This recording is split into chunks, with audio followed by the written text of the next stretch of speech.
Hello and welcome to Will Watches. This is 2001 A Space Odyssey. Very excited for this. Obviously, Stanley Kubrick. This is considered one of the great sci-fis, one of the greatest of all time. I've seen a lot of the imagery from this film, of course. You know, there's the monolith, there's how the evil AI, I know that plot point, or yeah, there's how the AI, and I know some of the imagery, the kind of floating fetus, giant space baby, and there's like the bit where there's almost like the two planes coming past you with all of the crazy colors. Like, I've seen a lot of the imagery, but of course I don't know the context in which the imagery occurs, where it takes place in the film. Like, the main actual plot of the film, apart from knowing how, is kind of like a evil AI. That's pretty much all I know, and it'll be interesting to see all of this imagery in context and what the imagery actually means, what it represents, you know? I just love a good sci-fi and this like collaborative effort to do something greater for humanity. That's always such a good thing. And you know, it's called a Space Odyssey, an odyssey around space. Yeah. Sounds right up my alley. So before we jump into this, be sure to check out the Patreon page. Over there you can find 1 week early access, a full-length timer-based version of this where you can sync up your own footage and watch along with me. And we have some exclusive Studio Ghibli reactions over there too. So yeah, let's just jump right in. Okay, just starting on a black screen, very ominous music. And of course, I do know some of the iconic music as well. Really quite extended. Just building up the atmosphere in dread. I'm just waiting for the hard cut to something. No? It's like building up. It's very much reminding me of the start of Zone of Interest. How they just use music. Super slow introduction to build the atmosphere. Potentially inspired by this. I mean, I speculated there, was it the vastness of space? We're seeing black, the vastness of space, but here we might actually be. Is there something there, or is that just imperfections on my screen? I can't tell. Oh. Then we're into logos. I thought I was seeing a little bit of planet, but I'm like, is that just my screen, like a little mark left on my screen? There we go. Dun. Dun dun. Bom bom bom bom. Planet Earth and the moon.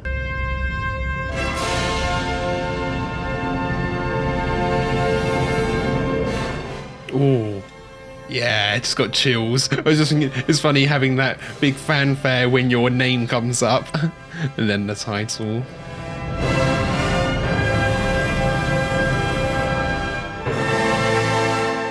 See, that's a view of a sunrise you never get to see, is it?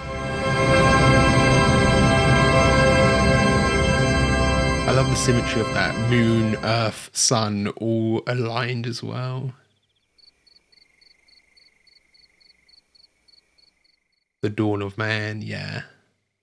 I mean, I've seen this part parodied so many times. It was in Barbie, it was in Everything Everywhere All at Once.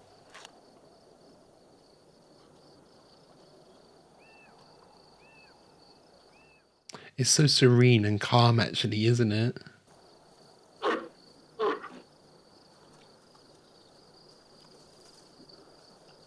God, back in the day, just chilling with your mates, eating grass, not a worry in the world.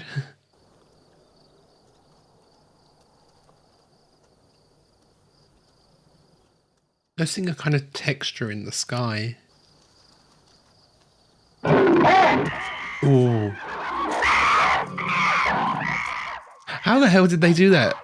A guy in a costume actually get attacked? Or there must be padding and the stunt actor in there.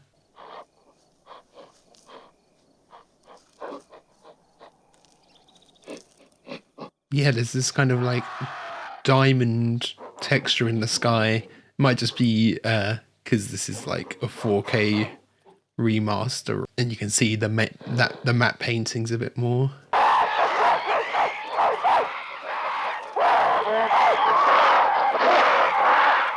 Yeah. conflict, the start of man, two opposing factions.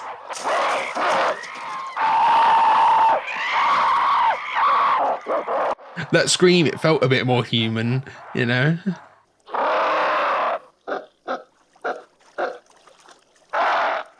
Yeah, how do you define the start of man? Because it's just evolution, a slow progress.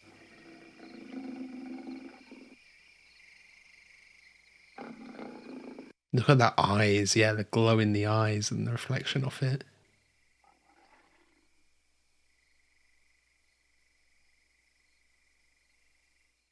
And the water's all dried up.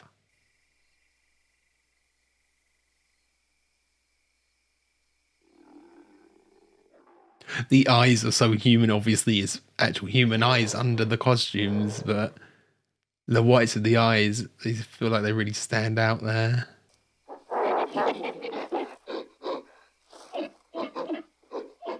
You can see the humanity underneath, yeah.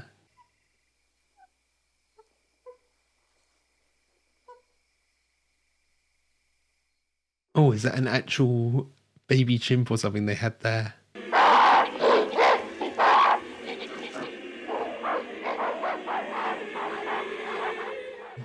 Yeah, the music to go with it, the monolith.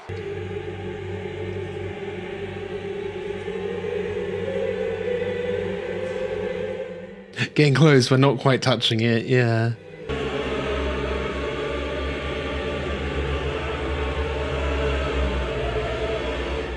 There we go. Seen it safe. Yeah, in the music now there's vocalizing, you know, there's actual human kind of soul behind it.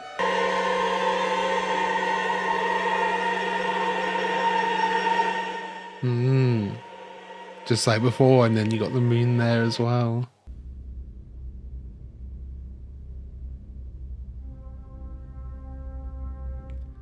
There you go, same theme coming in again.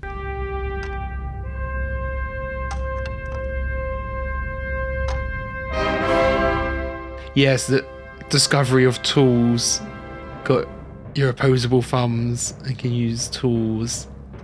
That's the start of humanity.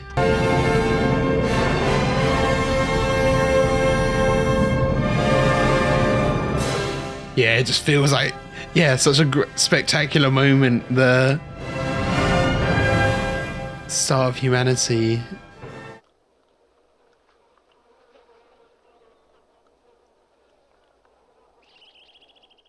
Oh, they've all got one now. They've all learnt.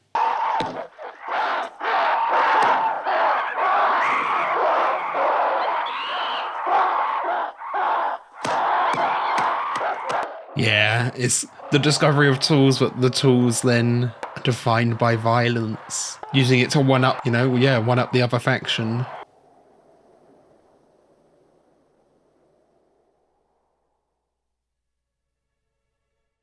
And then into space, yeah.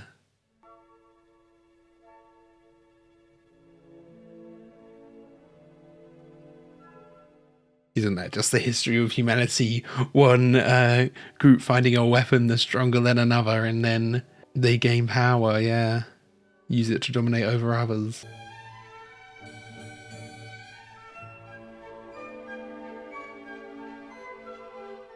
Is this film what kind of popularized the classical music to represent space? Because it's used so often now, isn't it? Or just like instrumental music. I feel like it just fits so well with the vastness and the grandness, the epicness of space.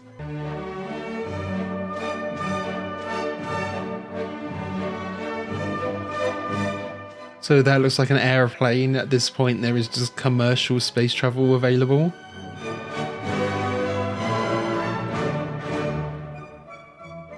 Commercial space travel available that is so readily available you can have a flight with just one person on it. Oh, that's how they get around the zero gravity bit.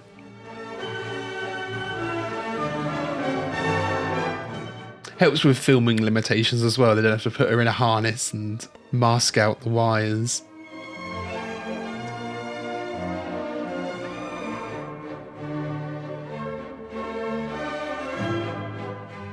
Yeah, I've always seen that space station, but it's actually still under construction, is it? That second ring looks like, yeah, it's not fully finished.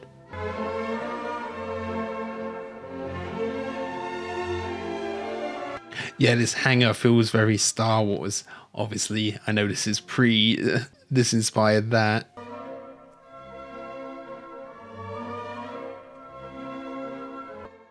It's like a bit of a dance. They've got to align their rotations. Welcome to voice print identification. It's all still run by the United States, though.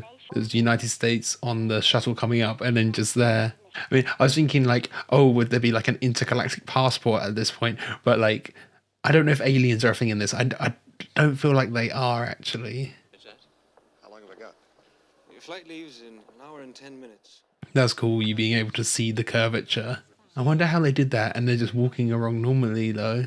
Were they just walking down a slightly curved and, you know, slight incline set? How are you, Squirt? What are you doing? It is funny, I did see a tweet earlier today, actually, about how in so many sci-fi shows and things, video calls are like the height of technology and they use it all of the time. And now we actually have the technology just like in our fingertips with our phones and we barely use it. You know, I barely FaceTime people.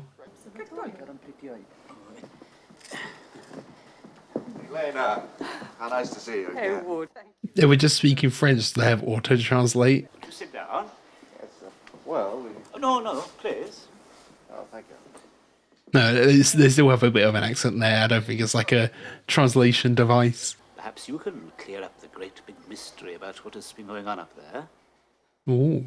Well, it's just that for the past 2 weeks, some extremely odd things have been happening at Clevis. Is that another One thing, space station? you phone the base, all you can get is a recording which repeats that the phone lines are temporarily out of order.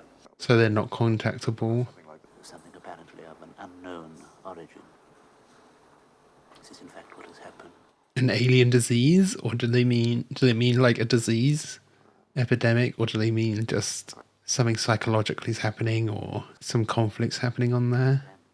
But this epidemic could quite easily spread to our base. We should be given all the facts, Dr. Floyd. So he does know what's happening, has some information.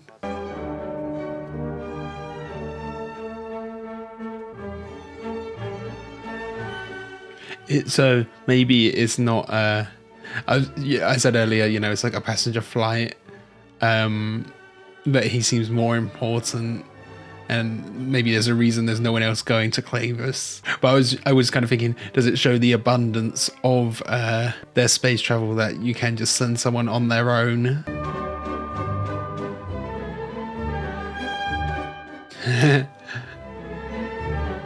That's cool. Rotating set, perhaps?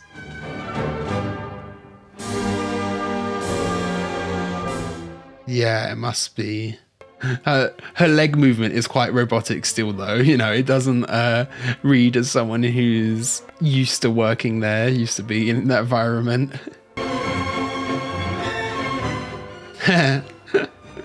Nice.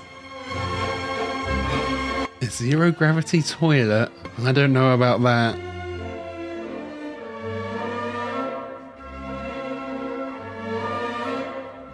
Seems like quite a big base to have no contact for 10 days.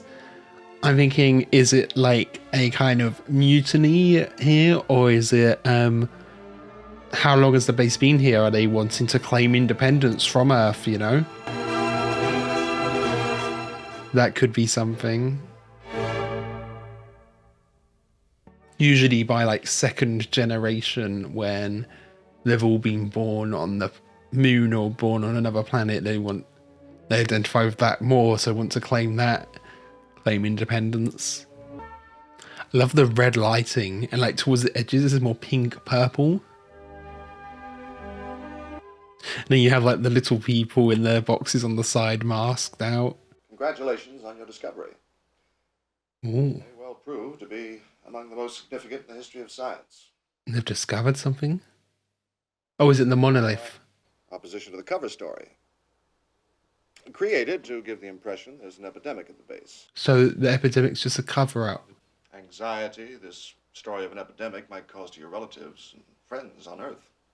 If it is the monolith, it's proof of alien life or something greater, isn't it? However, I accept the need for absolute secrecy in this. And I hope you will too. They were talking about thank you for your sacrifices. Did they just mean like living out here or something else? If the facts were prematurely and suddenly made public without adequate preparation and conditions. Yeah, if it's going to cause social chaos. Yeah, it must be. The purpose of my visit here is to gather additional facts and opinions. I love the chairs. I like the chairs before as well. The futuristic furniture. New music again. Ominous, creepy music coming in with vocalization too.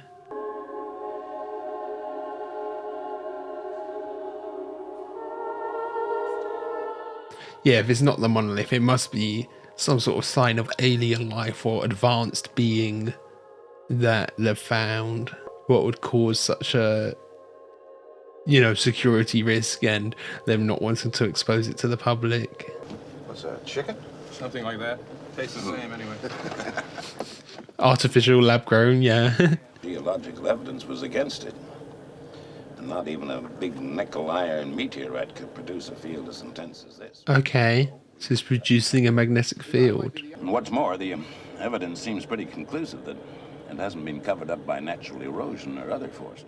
It's been hidden by something or someone. No, the only thing we're sure of is it was buried 4 million years ago. They've got a date on it, yeah, 4 million years, okay. If it is the monolith, I was thinking, is it the same monolith that was, because it was on Earth before, not on the moon? But obviously it did just kind of show up there with the pre-humans, so it can move. It's capable of space travel if it is the same one.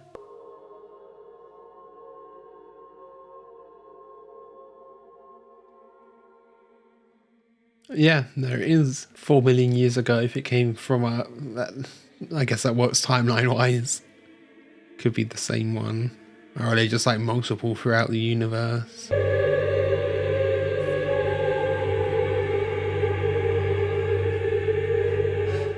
Suddenly gone handheld, yeah. And from the point of view of the people walking down this ramp. Don't think we've had a handheld shot in the film yet, have we? When it happens, you notice.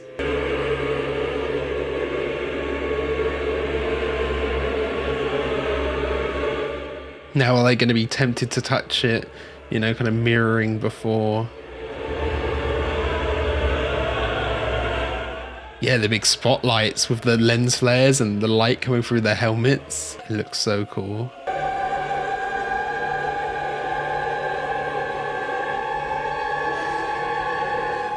Yeah, there you go.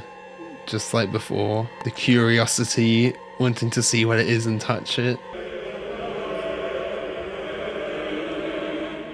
Yeah, just whenever it's here or we're approaching it, the music, there's like vocalizations.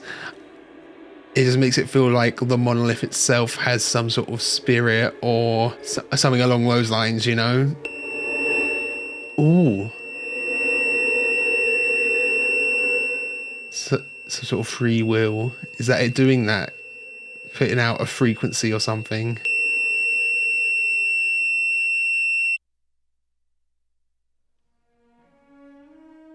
$18 months later, okay, quite a skip. How much have they discovered from it? Yeah, it's like either it feels like the monolith itself has some sort of free will, some sort of spirit with the vocalization, or that it feels almost like a religious experience in a way. Confronting something older than humanity itself, It is like confronting God.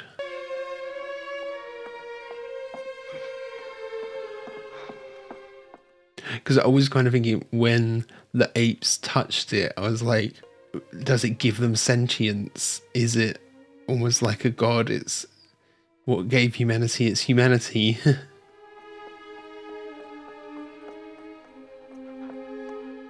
Very cool shot again, yeah.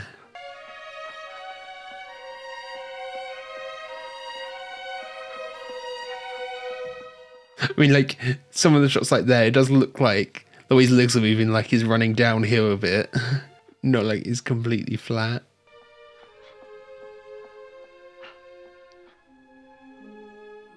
Oh, okay. There's Hal. And it's like a camera lens watching. My camera lens watching me there on the side as well.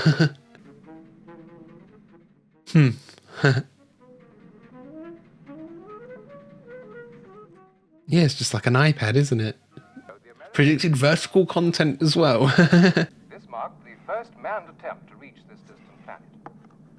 Okay, so it's their first trip to Jupiter. I was wondering why they were going, but it's just because it's their first time. How's everything going? Marvelous. Have no. Oh, and you have Hal there in between them. Is he splitting them, you know? Is going to cause infighting between the two. Can reproduce, though some experts still prefer to use the word mimic, most of the activities of the human brain. And rely If he can mimic the human brain or reproduce the human brain, he reproduces their flaws as well. Most reliable computer ever made. No 9000 computer has ever made a mistake or distorted information. Never. We are all Until now. Unless there's something in his programming, he's programmed to portray them or something. I enjoy working with people. I have a stimulating relationship with Dr. Poole and Dr. Bowman. Yeah, so it's kind of... Is he sentient? Because he's saying he enjoys, but is that just the use of human language? Can he feel joy? But as to whether or not he has real feelings is something I don't think anyone can truthfully answer. Yeah, you never actually know. How could you ever tell? And that just opens up a whole can of worms of philosophy, doesn't it? We've got the transmission from your parents coming in. Put it on here, please. Take me in a bit. Certainly. So yeah, I am wondering what like Hal's motivation would be. Would it be jealousy of like human connection, or is he like programmed for a greater mission and he thinks, you know, the classic thing of, oh, you're programmed to protect humanity, but to do that I'm going to wipe out humanity, then no more people can die, that kind of thing. Happy birthday. All my students made me promise to send their best wishes too. You know, they talk about you all the time in the classroom. But like the talk of pride makes me think of maybe, yeah, jealousy, jealous of the people who have more autonomy, or just like him feeling like a slave, like he does all of this, he's like, oh yeah, pull my bed in, just giving him instruction, you know? Like anyone else, he might want freedom from that.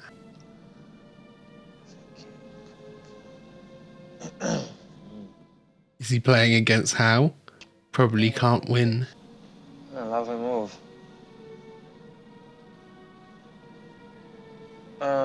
Rook to king. How advanced were chess-playing computers when this was made? Because now it's almost unbeatable, isn't it? But during the past few weeks, I've wondered whether you might be having some second thoughts about the mission. Always noticed. That there are some extremely odd things about this mission. Yeah, very ominous. I think Hal's voice as well is much less robotic than you get in some other media, so it adds a bit to the idea of Hal being conscious. Just a moment. Just a moment. I've just picked up a fault in the AE-35. The double just a moment there, that felt like a glitch, it felt like something wrong. Would you say we have a reliable 72 hours to failure? Yes. That's a completely reliable figure. Would that be communication with outside blocked off? That's, you know, the first thing a manipulative Hal would do. Makes sense. Cut off any chance to call for help. That's a cool shot, yeah.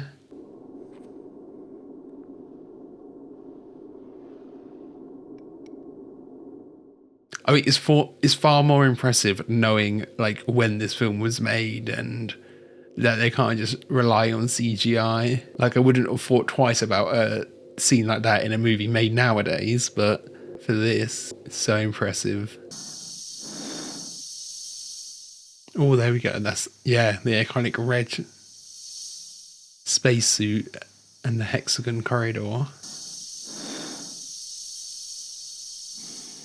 Oh, are they all color-coded?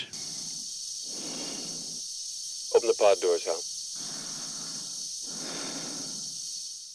some of the building here, like especially the roof, all the pipes on the ceiling and those two bits, it feels very much like a ship or like a submarine. Yeah, the reflection of the lights, really cool. There's so much iconic imagery. That's like one of the shots though, yeah.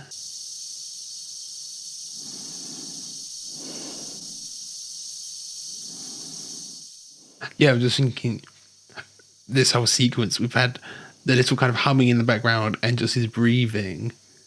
But if things start to go wrong, are we going to get the breathing quicker and quicker?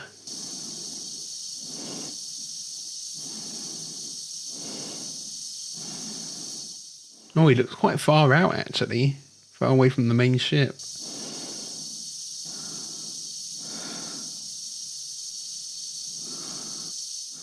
What are you doing all the way out there? Oh, no. Okay, I thought it'd be the little arms doing some mechanic work. He's actually going out.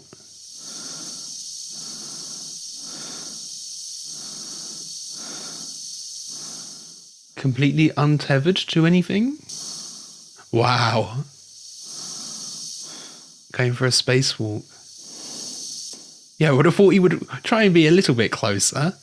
Because he's got to get back out to that pod as well after fixing things up too. Yeah, you do just see the vastness of space in these shots. There's such a huge distance to essentially free fall.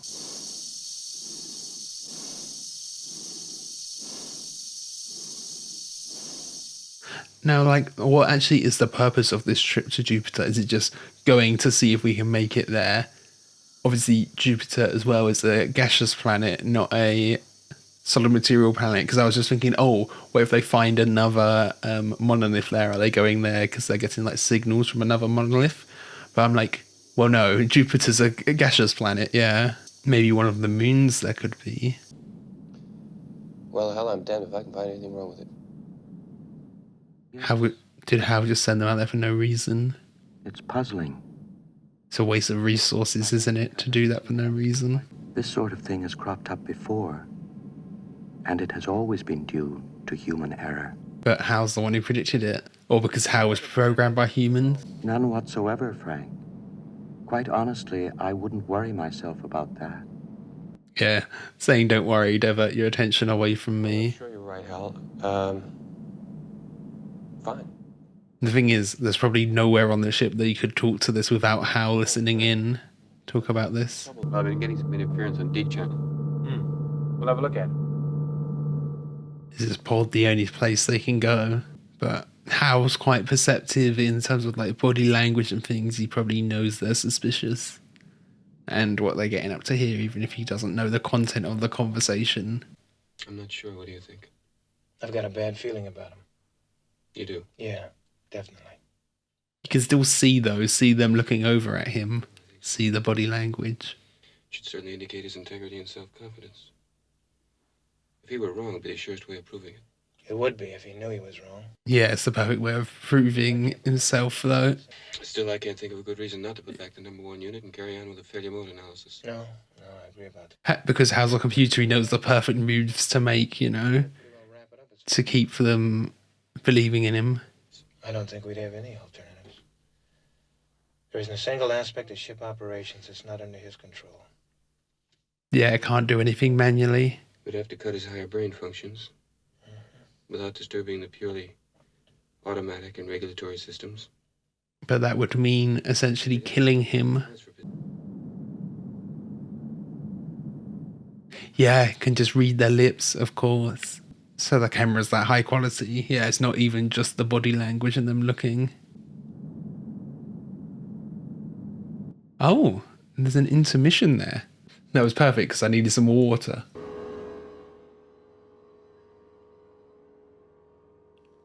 Okay, doing this again, the black screen. Yeah, as I said before, is it kind of the void, the emptiness of space?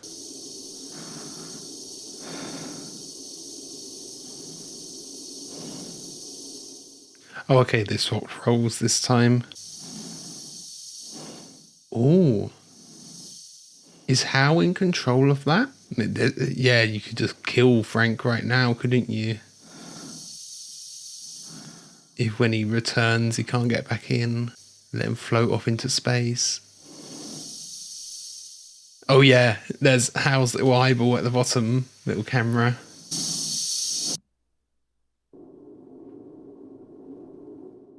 Oh, yeah, it's just been flung, yeah. No oxygen. How does Hal explain this though? Oh, okay, the whole thing's flown off. Say it was hit by a rogue, like a little meteorite or something small.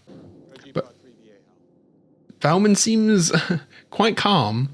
Oh, okay, he'll go out and rescue him.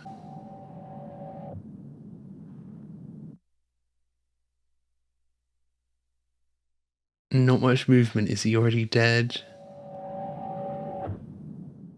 Like that, when the door closes like that, the fisheye.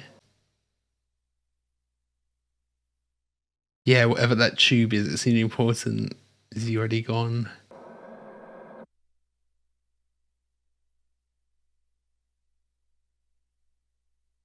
It's quite slow moving. Can he even catch up to him?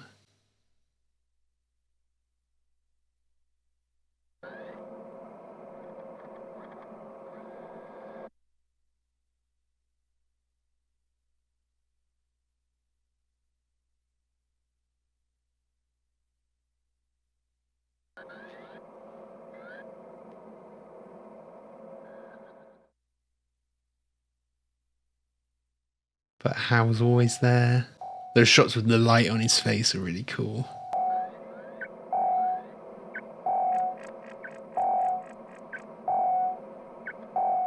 How much range do these guys have? Would Hal take over and say, sorry, you can't go any further?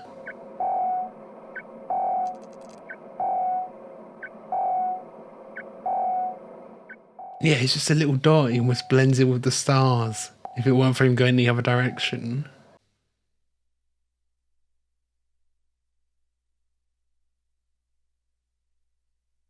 Now, what's the protocol if someone dies? Do they have to have two people constantly on the ship? Would they have to wake one of the others?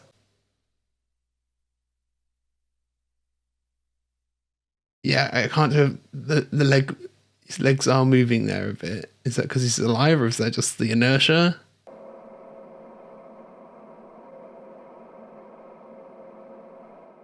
Maybe ask Hal the percentage chance of him being alive.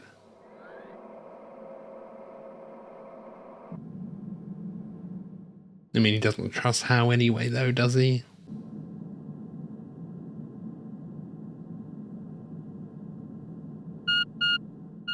Oh, yeah. I was just thinking, are we going to see them all flatline? So then there's no one else. There we go. Then it's completely isolated. Open the pod bay doors, please, Hal. Not letting him back in. I know there's the iconic line, I'm afraid I can't do that. This mission is too important for me to allow you to jeopardize it. I don't know what you're talking about, Hal. But if all of the humans are dead, is the mission already jeopardized? Frank, we're planning to disconnect me. And I'm afraid that's something I cannot allow to happen. What actually is the plan once they get to Jupiter? That's the thing. See, is how all that's necessary once they get there, take some readings and then transmit them back. Without your space helmet, Dave, you're going to find that rather difficult. Yeah, his helmet's on the inside. Hal. Hal. Hal. So Dave just left out to die as well?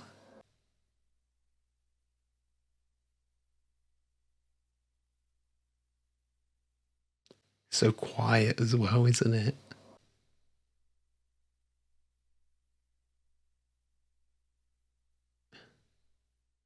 How long till they get to Jupiter? He can't just hold on to the outside, can he? With his little grabbers. I don't think that's a possibility.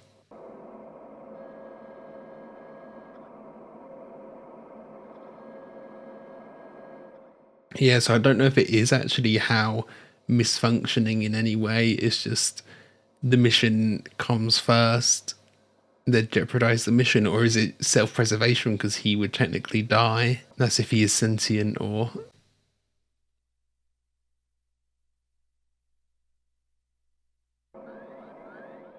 What can he do from within this pod?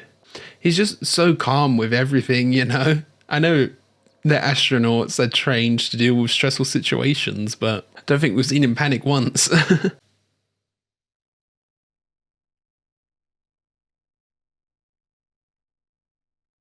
Just try and be super quick, getting close to the door, the air in. But how would it allow that? Would Hal have control over the door and the air anyway?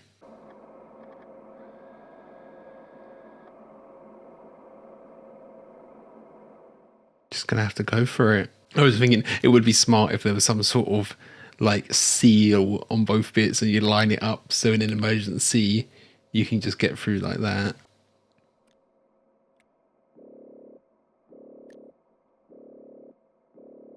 Yeah, they always focus on the explosive bolts. Get ready for it. Okay, yeah, propels him right in.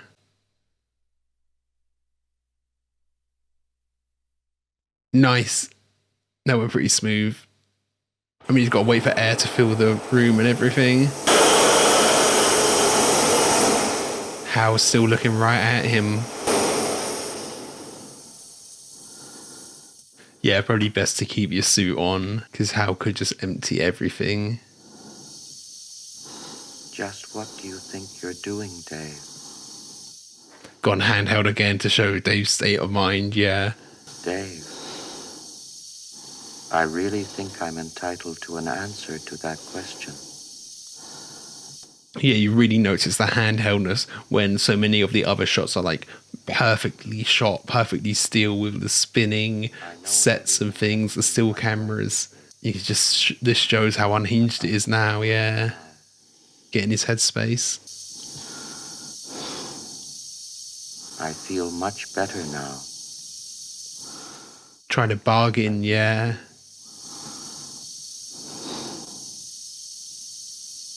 Look, Dave. There's no way to do a reset on him, is there? I don't know if I would trust that anyway, though. Take a stress pill and think things over. Take a chill pill, Dave. But I can give you my complete assurance. Ooh. That my work... This is like inside Hal's brain? That's cool. Still got the greatest enthusiasm and confidence in the mission. It almost looks like a server room, doesn't it? Will you stop, Dave? It sounds more robotic now as well. Stop, Dave. Yeah, I don't think Hal's ever sounded this robotic. My mind is going. Yeah, we're like slowly hearing Hal die. There is no question about it.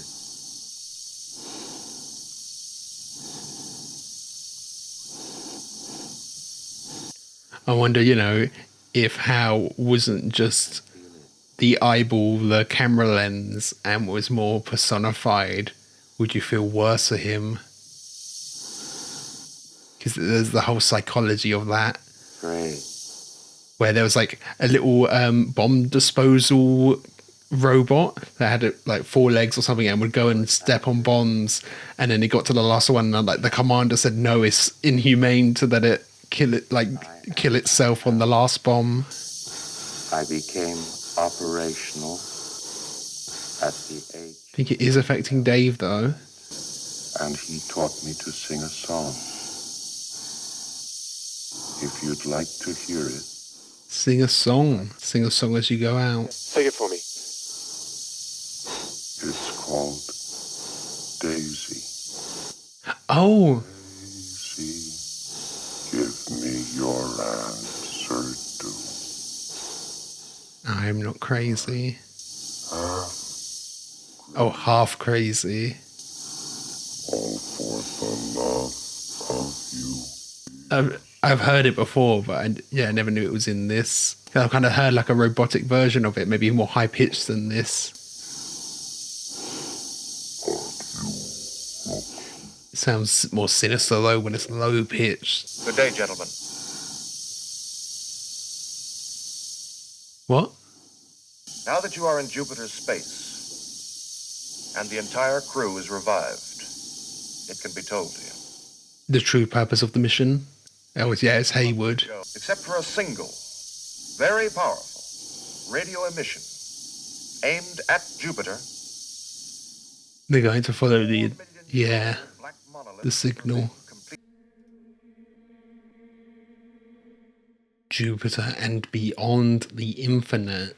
Is that whole sequence with the light beyond the infinite? Is that a monolith? Yeah, just floating out there where the other signal was sent. So Dave is still approaching then. I'm imagining that's like through a black hole or something.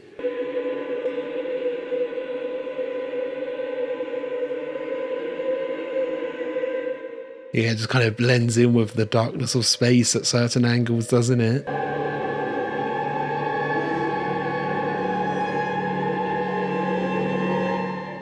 Hard to get a sense of scale for this one. Is it huge or is it the same size as the others?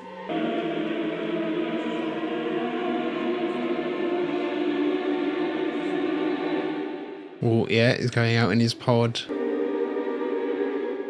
Just like the start, all aligned, yeah. But the pod or the ship being one of the points. There we go, again.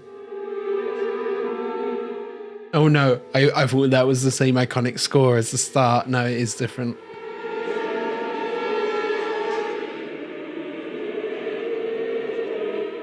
Yeah, and it just disappears for a second there. Ooh. Oh, yeah. Okay. It's happening now.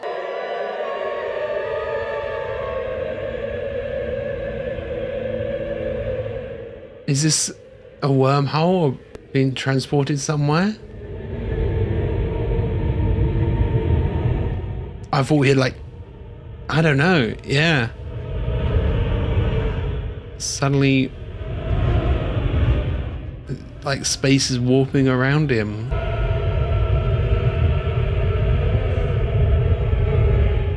Going all white. Ooh. Yeah, just a split second of agony. Beyond the infinite. What's actually happening here?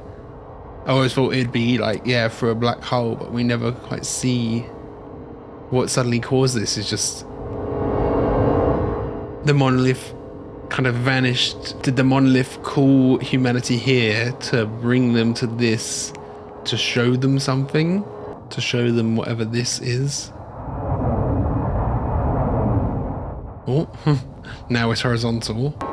Ooh. Yeah.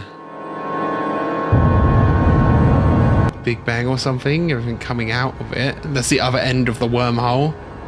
Is this him coming out? No. I thought there's those two shadows there, I thought that might have been his craft.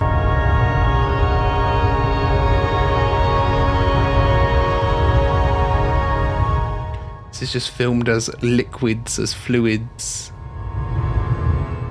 The other bit seemed like maybe you'd just have lights kind of running past, like neon lights. Super abstract, yeah. That just looks like it could be ink in a little pot jar or something, spreading out. But then it also looks like it could be solar flares flinging away. There's lots of little objects that I thought were the pod that he's in.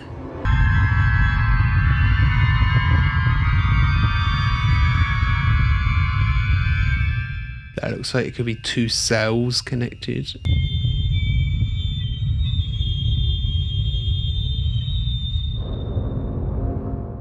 Kind of like a Rorschach test, isn't it? What you see in some of these images.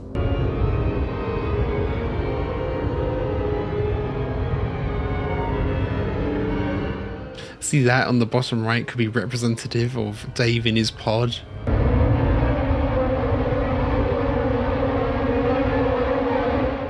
You get purple and blue now. Ooh. Yeah, 3 quite distinct beings. 7. Are these some sort of entity? Are they conscious? Okay. What could be Earth? Yeah. Grand Canyon or something. Obviously with this filter over top. See, it was beyond infinite. Is this just all information being poured into Dave's head as he's seen everything? This is all that he's seeing. Obviously there's like the focus on his eye as well. Yeah, is he just being filled with all of the information in the universe? It sounds like an eruption. Yeah, obviously imagery of a mountain and the red.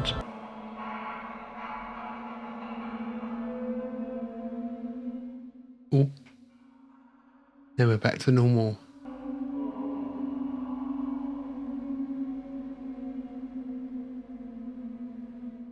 And he's just woken up here in a building.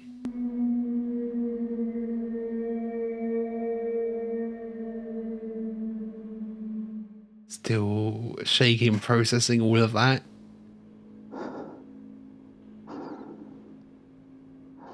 Ooh. A skull inside, seeing himself but dead.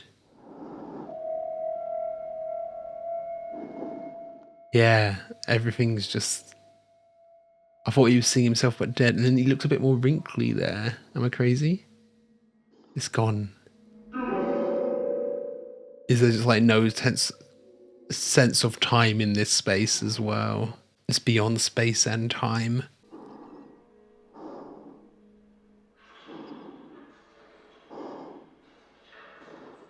This could just be how his mind is choosing to process it, you know? Process it as a physical building.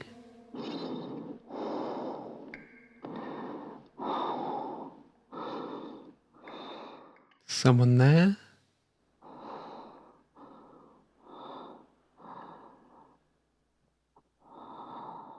Is it just going to be him?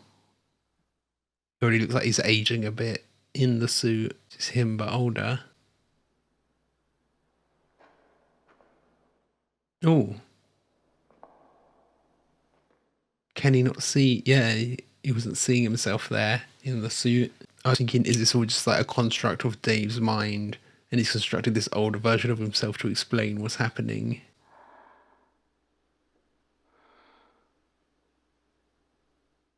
Oh.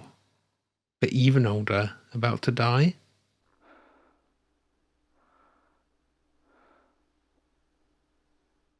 But it's like all happening simultaneously. The monolith. I'm assuming it was the monolith that put him through that or showed him that. Though we never really see the monolith do anything. I thought the monolith like might open up into that.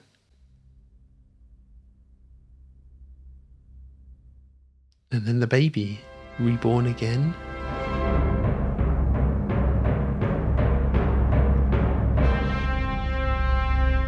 So the moon and Earth, and then the baby approaching Earth.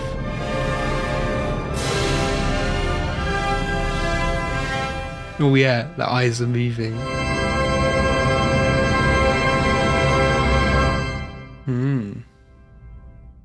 I was thinking maybe we'd see it send down a monolith and it come full circle, and that was actually a past Earth we're seeing there. Okay, so that was 2001, A Space Odyssey.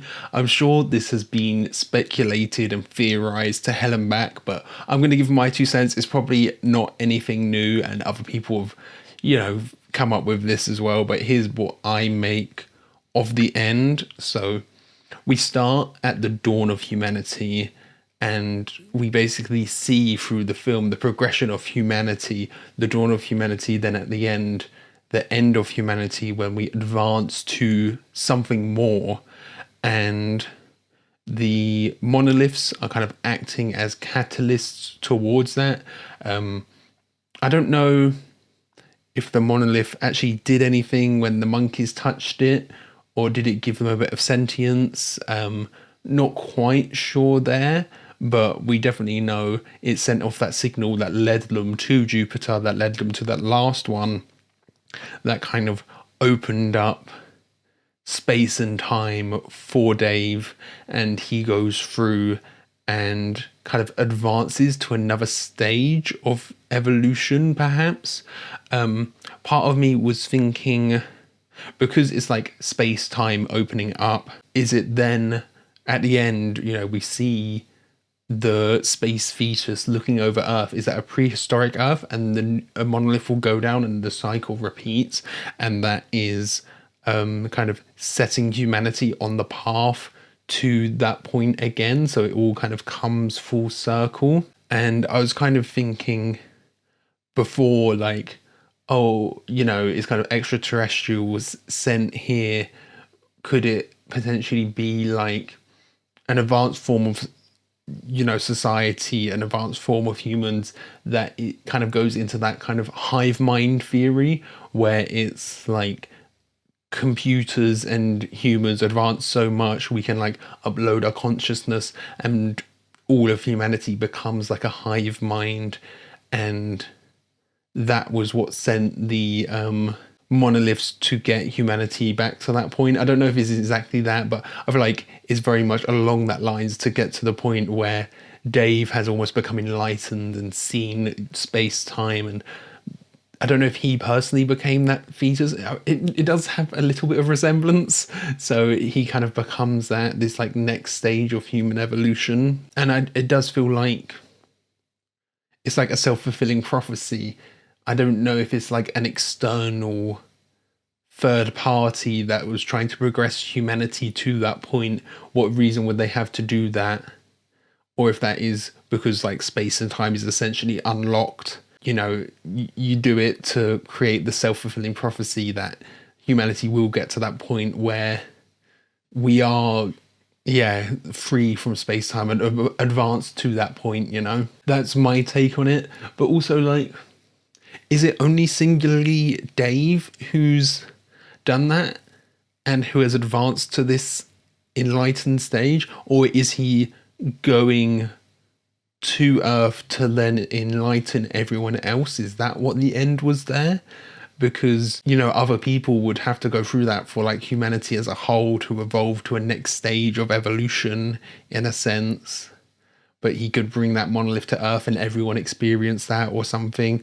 And yeah, I do think maybe the room at the end is just, you know, Dave's feeble human mind. He needs to conceptualize all of this somehow, and that's how he did. And, you know, space and time collapsed in on itself, so he was aging and seeing older versions of himself and a dying version of himself before maybe his like body dying and his consciousness is reborn as the fetus.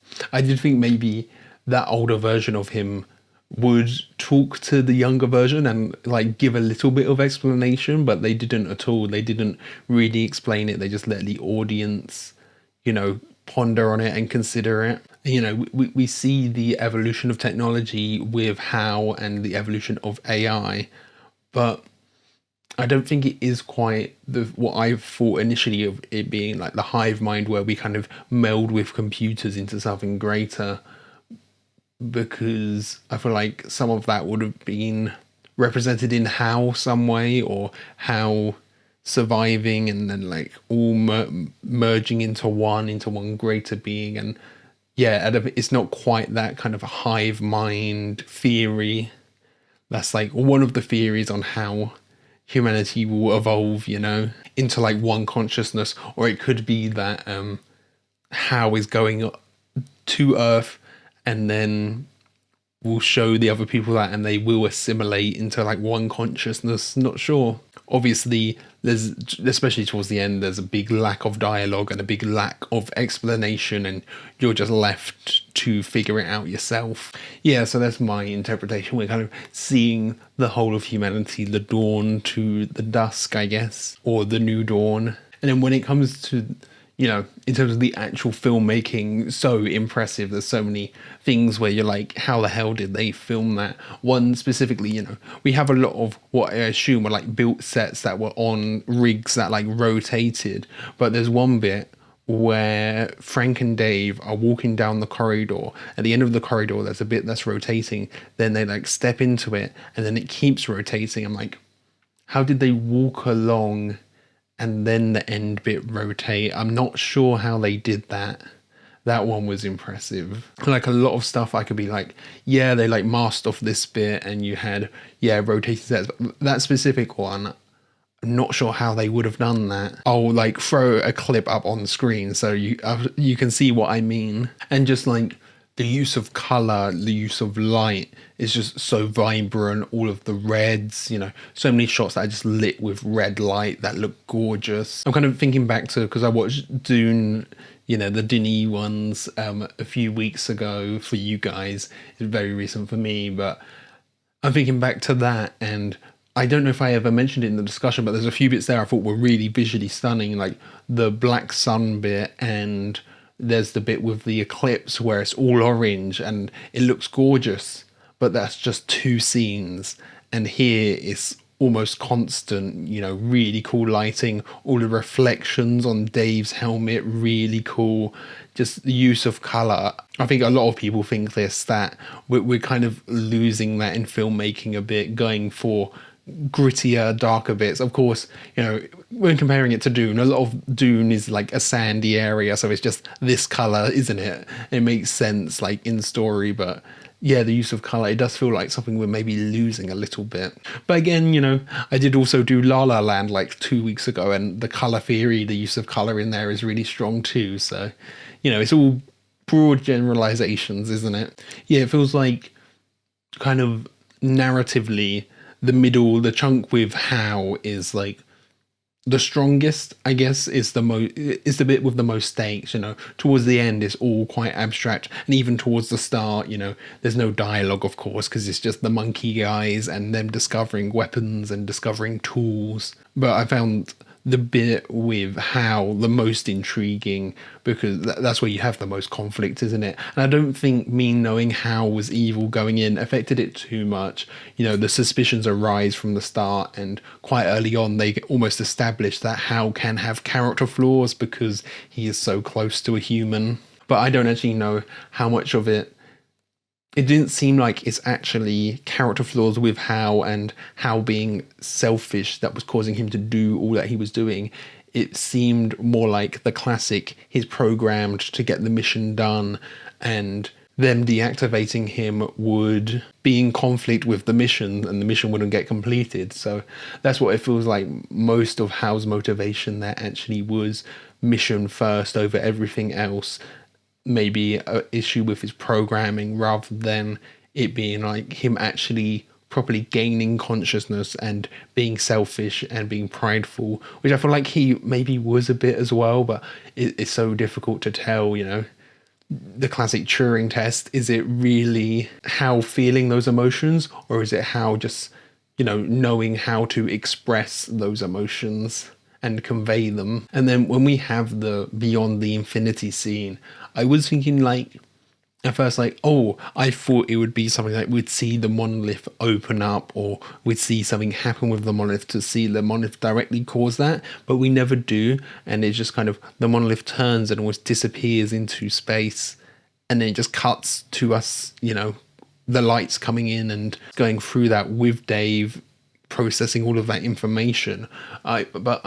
Yeah, I was kind of expecting the monolith to do something there, but I think actually it makes it feel even more grand and extraterrestrial that we don't see the monolith open up or directly cause that. It just kind of happens.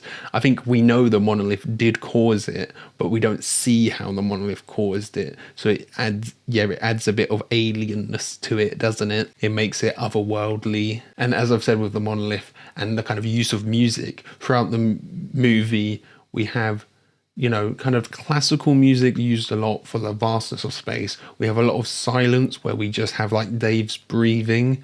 But then when the monolith's there, that's the only time the music ever has voices in it. And it feels like a collective, which almost leans back into the kind of hive mind theory again. It's like this collective consciousness within the monolith, perhaps, or just representing that the monolith has come from something higher. That was something I noticed and was really cool as well. So yeah, I get it. I get the hype. I can see the inspiration that it's given so many other films as well. And, you know, I went in knowing it would be abstract and knowing it would be slow. I can see some people not liking it, thinking it's too long because there are just extended scenes of nothingness, but it adds to the kind of vastness of space, doesn't it? The grandeur of everything.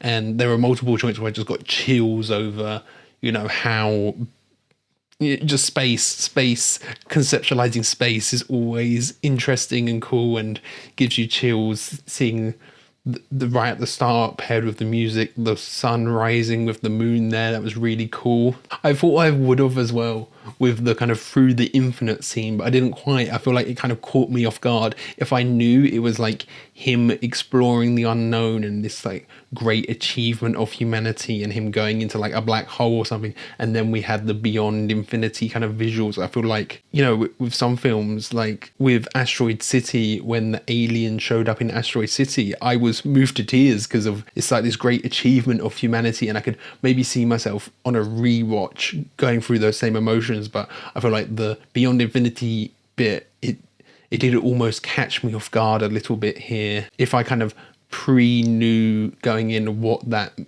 or like there was some forewarning of he was going into this moment and it would be this like evolution of humanity and this great achievement of humanity, I feel like maybe I would have felt that a bit more, but it was more just, oh, it's here, and then confusion, like, oh, what does the imagery mean? What's happening? Oh, it's all of this information pouring into his head. But there still were other points in the film where I was just like, got chills because of the imagery and the music paired together. Really great stuff. Okay, so I think that's everything. Thank you for watching, guys. I hope you enjoyed this. If you did, be sure to like, comment, share, all of that good stuff, and subscribe to keep up to date on all future uploads. So yeah, thanks for watching. See you guys later.